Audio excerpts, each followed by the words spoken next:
Salut à tous, bienvenue dans cette deuxième partie de la vidéo sur l'hydratation et aujourd'hui au programme l'hydratation sportive.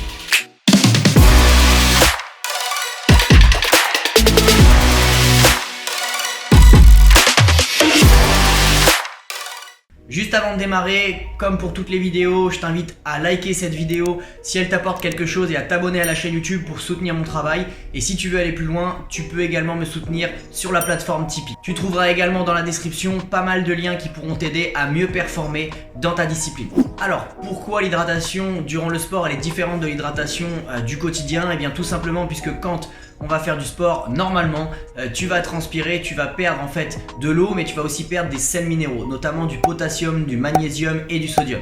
C'est un fonctionnement tout à fait normal et ça permet de réguler la température de ton corps pour qu'elle soit toujours à une température normale. Au fur et à mesure de ton effort et après l'effort, tu dois t'assurer en fait justement de recharger cette eau que tu as perdue, mais aussi de recharger les sels minéraux que tu as perdus. A noter que si tu perds 2% d'hydratation pendant ton effort, tu vas réduire tes capacités physiques et musculaires de 10%. Donc c'est assez énorme, surtout que si tu prolonges cet effort et que tu perds encore plus en hydratation, forcément tes performances sportives descendent également. C'est pour ça que pendant ton effort, tu dois apporter de l'eau pour maintenir ton effort et en même temps rester hydraté, mais en apportant justement ces sels minéraux, tu vas aussi permettre à ton corps de fonctionner correctement et tu vas déjà optimiser ta récupération puisque tu vas éviter que tes muscles se déshydratent et forcément apparaissent des raideurs musculaires, etc. Donc pendant votre effort physique, la meilleure chose à faire, c'est de boire régulièrement par petites gorgées, parce que si vous buvez d'un coup, ça va faire un petit peu comme avec une plante, si vous versez trop d'eau dans un pot de fleurs, qu'est-ce qui va se passer? Au début, l'eau va entrer dans la terre et puis à un moment, l'eau va commencer à déborder parce qu'en fait, la terre, elle a une capacité d'absorption. Notre corps, c'est exactement la même chose. Donc, c'est pas forcément judicieux de ne pas boire, par exemple, pendant 1 heure et de s'enfiler 1 litre d'eau d'un coup parce que finalement, ça va faire de l'eau un petit peu qui stagne dans l'estomac, ça fait blob blob quand on s'entraîne, etc. Donc, c'est pas agréable et en plus, c'est contre-performant puisque logiquement, ça va vous donner envie d'aller aux toilettes et puis forcément, l'eau qui est évacuée, elle n'a pas forcément servi à vous hydrater correctement. Il faut viser à peu près à boire 500 ml par heure d'entraînement, donc voilà, par petite gorgée ça se fait facilement, c'est l'équivalent d'une gourde à peu près standard. Attention tout de même à ne pas trop boire parce que si on boit trop on va faire ce qu'on appelle de l'hyperhydratation ou bien ce qu'on appelle la noyade interne. En fait c'est que si je bois trop pendant mon entraînement je vais en fait diluer mon sang et là finalement ça va être plutôt contre-performant. Alors un point très important que je voulais aborder dans cette vidéo et que j'ai mis du temps à comprendre, c'est que si vous vous entraînez plus de 3 fois par semaine avec des entraînements qui sont de plus de 2 heures, sachez que l'eau simple ne va pas forcément vous redonner suffisamment de sels minéraux pour bien assurer une recharge.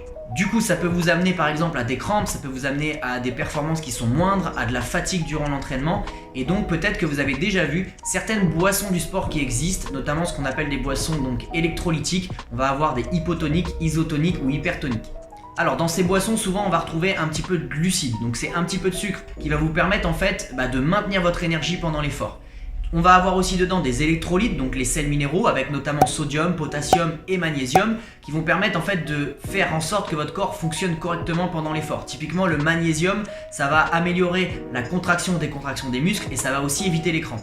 Les modes dont je vous ai parlé avant, donc hypotonique, isotonique et hypertonique, en fait ça va correspondre à l'équilibre de la boisson avec votre sang. Donc moi typiquement j'utilise celle-ci, le CR7 Drive qui est plutôt une boisson hypotonique, donc ça veut dire qu'elle va être un petit peu en dessous de l'équilibre du sang et ça va favoriser en fait l'absorption de l'eau dans mon corps. Donc pour les entraînements de longue durée, c'est très intéressant. La boisson isotonique, elle va être à l'équilibre du sang, la boisson hypertonique, elle va être un petit peu au-dessus et donc du coup elle va faire l'inverse de la boisson hypotonique.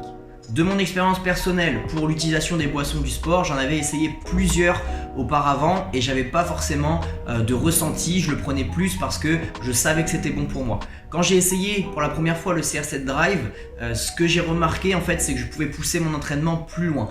C'est-à-dire que avant sur un entraînement par exemple de 3 heures, au bout de 1h30, ce qui est tout à fait normal, je sentais un peu de raideur musculaire et de fatigue musculaire arriver. Chose qui a été repoussée quand je prenais le CR7 Drive jusqu'à peut-être 2 heures voire 2 heures et demie. Donc ça permet quand même de gagner en fait du temps d'entraînement avec un maximum de capacité. Je vous mettrai en description deux liens. Un premier lien si vous souhaitez acheter la même boisson hypotonique que moi, ou bien un deuxième lien si vous voulez créer vous-même votre boisson hypotonique. Si vous buvez des boissons trop sucrées pendant votre effort, alors peut-être que ça va vous donner un boost d'énergie, ça c'est vrai, mais en fait ça va favoriser derrière plutôt une déshydratation, donc c'est un petit peu l'effet inverse, surtout après l'entraînement ou si l'entraînement est de longue durée. La réalité dans nos sports urbains, c'est que malheureusement il y a une méconnaissance sur ce point qui peut vraiment faire une différence sur la performance. Nos entraînements sont longs, 2 heures, 3 heures, voire 4 heures, puisqu'on va discuter avec nos partenaires d'entraînement, on va échanger, on va se donner des conseils, et c'est très répété, 5 fois, 6 fois, voire 7 fois par semaine, pendant certaines périodes pour certaines personnes. Vous réalisez bien avec les informations que je vous ai données précédemment dans cette vidéo que notre rythme d'entraînement est très intense. C'est à nous de prendre soin de notre corps, prendre soin de nos performances, et pour ça, l'hydratation est un point clé que vous devez appliquer dans vos routines. Ça nécessite d'avoir toujours de l'eau à portée de main, et pour ceux qui veulent, une boisson de l'effort. Et voilà pour cette vidéo sur l'hydratation sportive. Si tu as appris des choses, je t'invite à laisser un like sur cette vidéo, ce qui va permettre de récompenser mon travail et d'augmenter mon référencement. N'hésite pas à regarder les liens dans la description si tu souhaites rejoindre le canal Telegram où je partage mes astuces, mes conseils pour mieux performer dans les disciplines urbaines. N'hésite pas aussi à me soutenir sur Tipeee si tu le souhaites, ça me fera plaisir. Et on se retrouve dans un prochain épisode. Ciao ciao!